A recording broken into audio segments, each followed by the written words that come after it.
इसलिए मैं सारे पाकिस्तानियों को आज कह रहा हूं कि देखें, अब जो आज पाकिस्तान में हालात हैं, ये समझ जाएं कि कौम का वक्त आ गया है कि बाहर निकलने का। मैं निकल रहा हूं, जान को खतरा है। दो दफा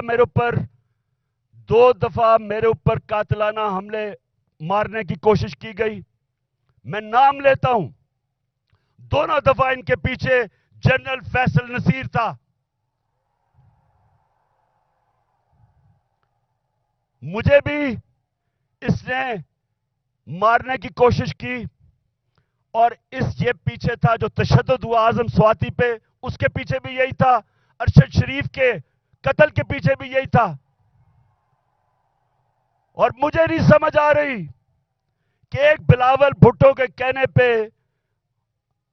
जनरल बाजवा ने कराची के अंदर एक सेक्टर इंचार्ज आईएसआई का तब्दील कर दिया।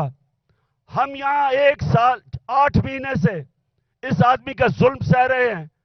क्यों नहीं ऊपर खबर जा रही कि जनाब ये मुल्क को नुकसान पहुंच रहा है, ये जो हरकतें कर रहा है ये कोई आदमी नहीं कर सकता जो इस मुल्क से प्यार करता है।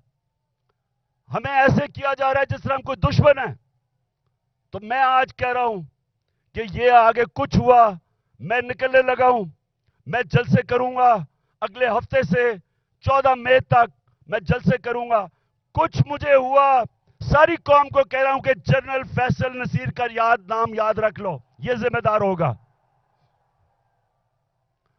और मेरी कौम, जिस तरह आज आप सारे निकले हैं गांव में, मोहल्लों में, जिस तरह आपने अपने आइन के साथ खड़े हुए हैं, और जो चीफ जस्टिस आइन के साथ खड़ा है जिस तरह उसके साथ खड़े हुए हैं, मैं आज आपको सलाम पेश करता हूं। आप एक जिंदा कौम बन गए हैं।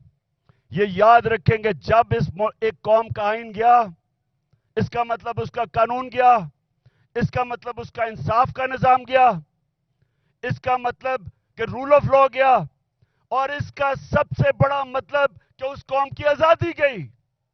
वो कौम गुलाम बन गई। वो कौम जंगल के कानून में ताकत की हुक्मरानी की वजह से ताकतवर की गुलामी करती है। तो ये हमारी ये सियासत नहीं हो रही। आजादी के लिए सियासत नहीं करता, आजादी के लिए जहाद होती है। ये हम जहाद लड़ रहे हैं। हम अपने मुल्क को आजाद करने के लिए, कानून की हुक्मरानी कायम करने के लिए हम सब जहाद लड़ रहे हैं। और आपने अब मेरे साथ चल रहे हैं। मैं अब निकलने लगा हूं, और इंशाअल्लाह हम तब तक सांस नहीं लेंगे जब तक इलेक्शन करवा के इस मुल्क को आजाद नहीं करते। पाकिस्तान जिंदाबाद।